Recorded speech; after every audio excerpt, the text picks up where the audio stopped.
trillions in foreign investment pouring in, an onshoring boom, and tariff cash flooding the United States, tax cuts will be the bow that ties it all together.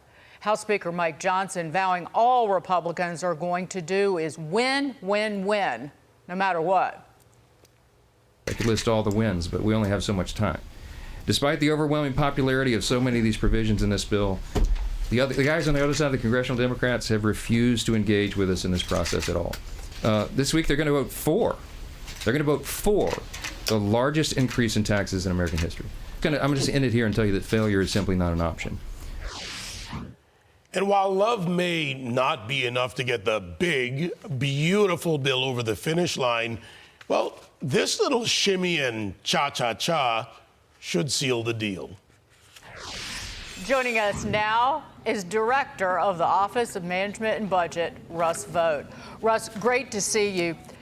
You have talked about the significant spending cuts that are in this bill.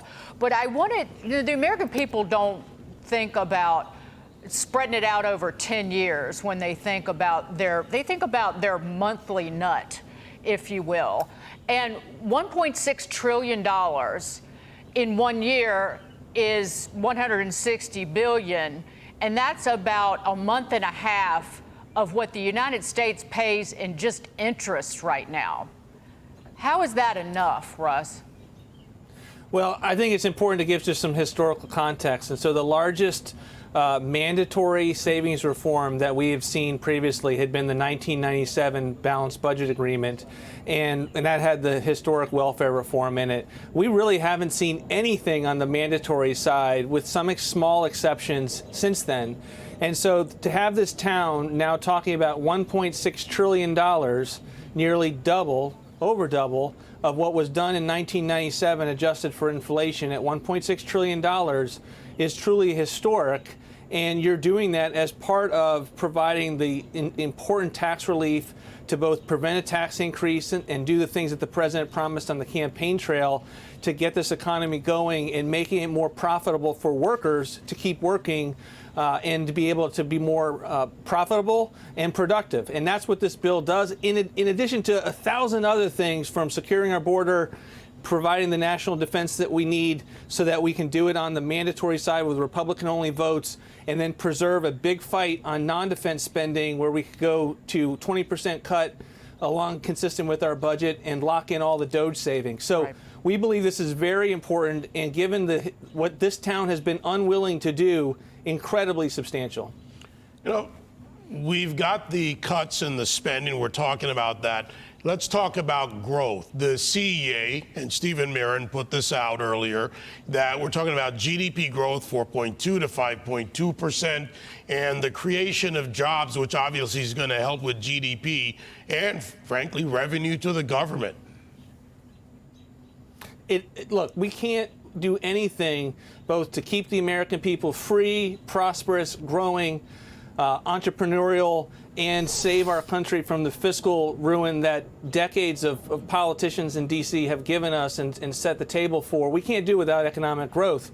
And that's what we've been encouraging folks to realize. Look, you've got to extend these tax cuts. You've got to provide this tax relief, or we have no ability to do any of the things that I just mentioned, let alone get the fiscal house in order and make sure that we are preventing the types of really very dark economic things that could happen if the tax relief is not extended.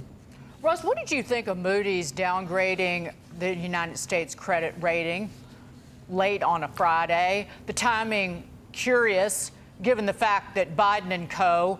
Added $8.5 trillion to the national debt and spent down $1 trillion at the Treasury Department, but now they're worried?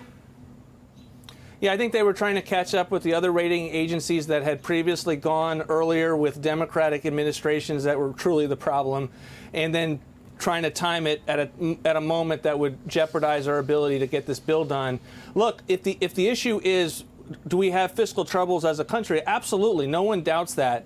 But the notion that you would try to stop a bill that has the tax relief needed to get the economy growing so that you have a foundation to get a handle on your fiscal House and then stop $1.6 trillion in mandatory reforms when we haven't seen anything like that since 1997, that makes no sense. And that is the kind of thing that we're trying to communicate to the Hill to get the votes across the finish line tonight and over the course of the week.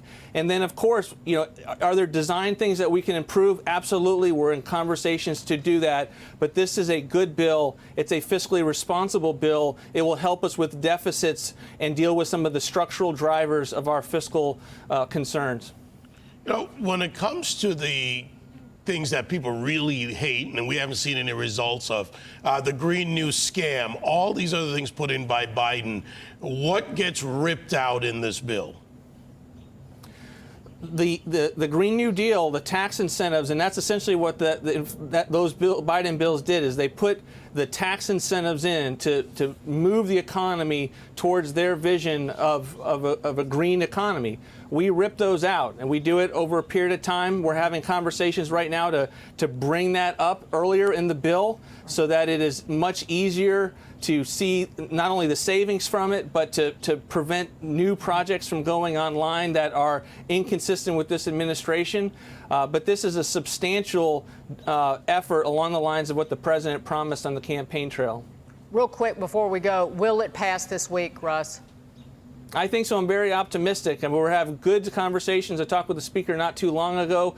We've been touching base with all the House conservatives and all those who have concerns about where we are and does it go far enough. And these are the people that have said, look, we got to use this one moment in time. We don't believe it's just one moment, but we do believe it's one big, beautiful bill, and we think it'll pass, and we're going to keep working it until we get it across the finish line. Get on it, sir.